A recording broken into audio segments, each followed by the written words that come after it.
I'm up, I'm down. You wanna find me, check the lost and found. I'm everywhere and nowhere, oh, I got to neither here nor there blues. I'm left, I'm right. I'm plain as day in the bright moonlight. I'm everywhere and nowhere, oh, I got to neither here nor there blues. Win or lose, rain or shine, well, I'm absolutely sure until I change my mind. I can't remember and I'll never forget. I'm alive and well and I ain't dead yet. Well, I'm good, I'm bad. My face is happy but my heart's so sad. I'm everywhere and nowhere, oh, I got to neither here nor there blues. All right, my guest today is kind of a jack of all trades. While best known as an actor, starring in such films as The Purple Rose of Cairo, Gettysburg, Pleasantville, Arachnophobia, and of course Dumb and Dumber, he's enjoyed a successful stage career. He's the founder of the non-profit Purple Rose Theater Company in Chelsea, Michigan, and he's currently out on the road on a concert tour playing songs from his albums, which include Live and Unplugged, Grandfather's Hat, and most recently, Together Again. He'll be appearing at World Cafe Live in Philadelphia on Wednesday, January 30th. It's a pleasure to have on the show this evening Jeff Daniels. Jeff, thanks so much for taking the time to be on the program with us today. You bet. Hey, so Jeff, how long have you been playing the guitar and writing your own music? I've been playing and writing about 30 years. I just didn't tell anybody. And about 7 years ago, Rose in Michigan, we had to raise some money, and they thought pushing a celebrity out on stage with his guitar would be a good idea, and it was. Sold a lot of tickets, but I had to get good real fast, and as any performer knows who plays music, doing it on your back porch is one thing, doing it on stage in front of people is a whole other deal. But got better and really enjoy it to the point now I can, come to places like World Cafe and have a good time.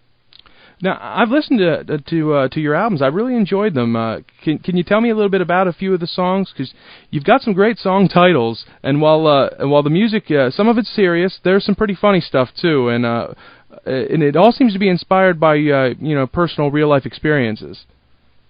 Well, I've led an interesting life, and it's certainly the film career is full of comedy and also serious stuff, and I just kind of, that's the songwriting is that way too. So I've got some serious stuff, but I've also got, songs like the Dirty Harry Blues, which is about getting shot and killed by Clint Eastwood in a movie, which for an actor is a great honor. Songs like If William Shatner Can, I Can Too, which deals with the fact that the last thing we need is another actor, singer, songwriter. And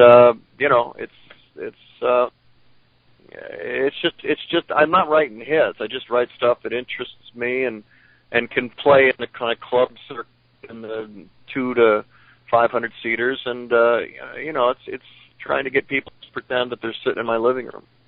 Well, one of the songs off your first album that I had to ask you about, because this one sounds like it does come from a deeply personal place, and that's the Lifelong Tiger Fan Blues.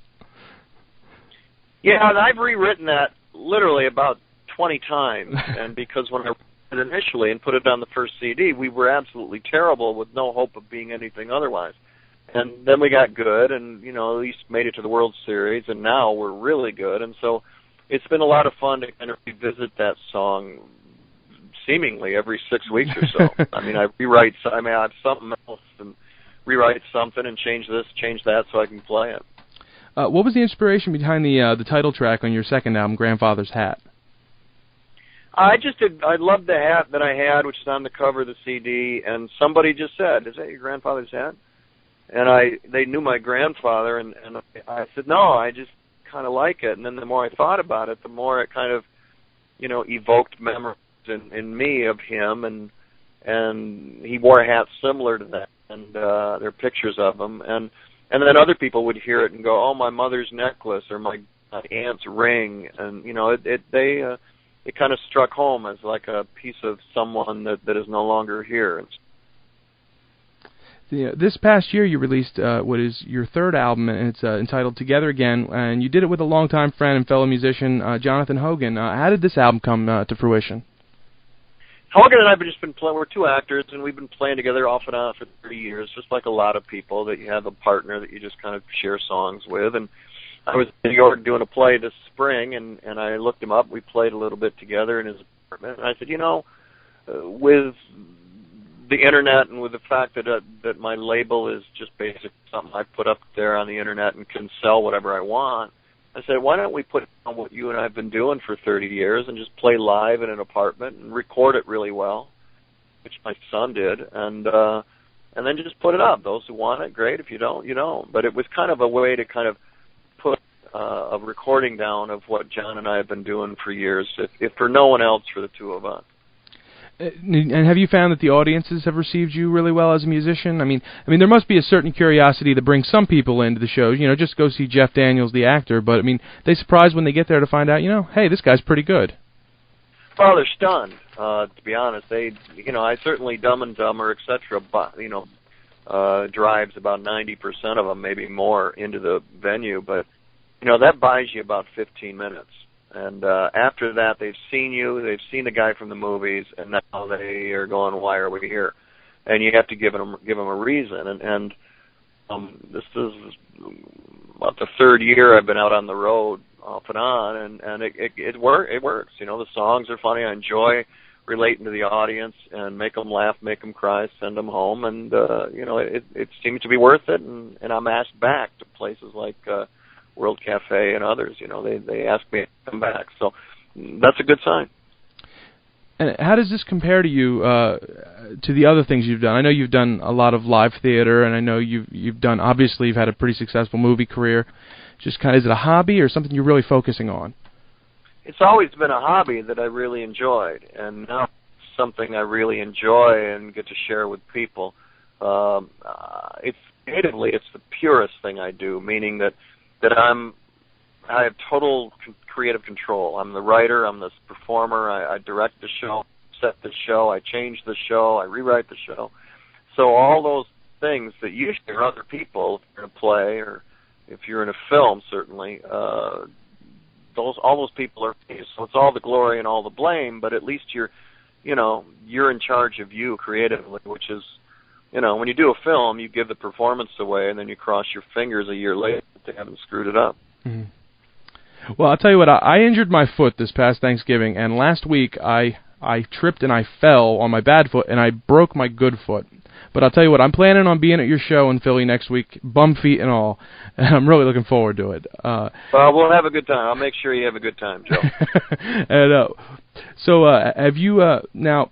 Well, first of all, let me just say that I'm really excited to have you on the show, because it must have been maybe 2 months ago. I was in the doctor's office, and I was reading this article about you in some magazine. I can't remember what magazine it was, but I do remember that, for a doctor's office, it surprisingly wasn't like 5 years old. And I was really familiar, obviously, with your acting work, but I didn't know that much about you. And I read this article, and by the end, I was saying to myself, I really like this guy. This guy gets it. And you seem to really get what life was all about, and by that I mean family. And it seems like you've made some real decisions to put your family ahead of your career, which I really respect that.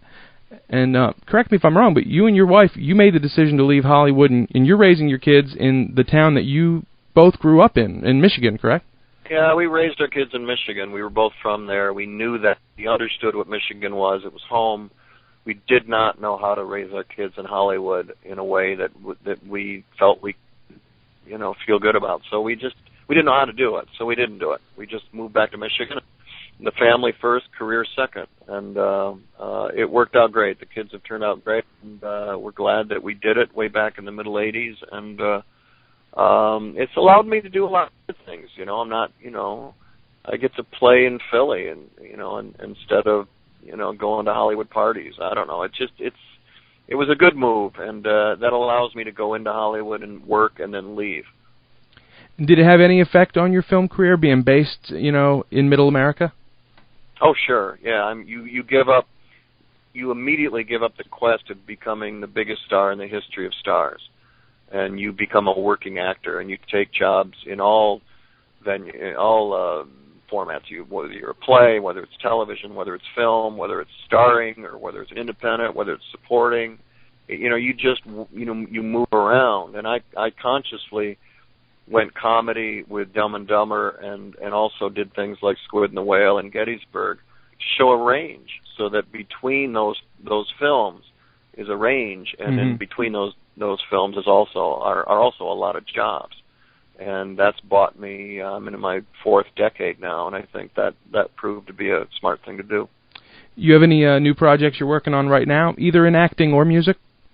There are a couple things films that I'm going to do. We haven't signed them yet, so I can't talk about them. But there are a lot of movies getting made, in the first 6 months of this year because of the strike and the impending actors' strike and all that. So there's some pretty cool things I'm going to get to do once we sign the deals. But yeah, I'm going to be busy. Any plans for your next album? No, but thinking about it. But with Together Again just kind of out there in December, it's that's enough for now. But I'm always writing, and I always bring new songs to each show and throw them out at the audience, whether they're on a CD or not. So there's always stuff in the works. Kind of testing them out, huh?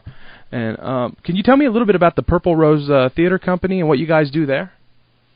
It's a Midwestern theater company, and we're 16 years old. We do a lot of new American plays, and we're a nonprofit, so we got to raise money.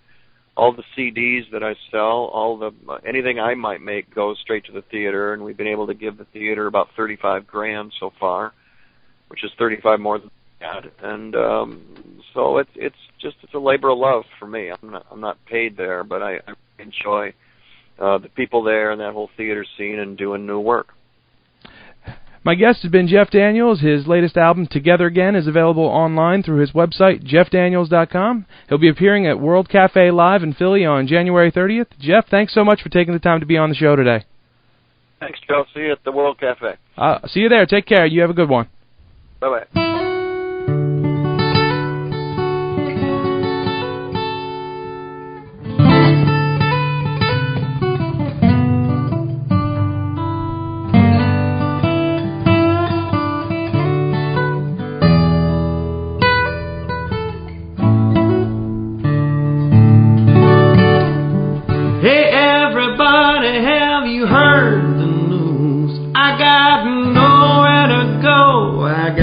Nothing to lose. Ain't no crime to stop on a dime. Fly the coop. I'm just sitting on my old front stoop. I'm just sitting on my old front stoop.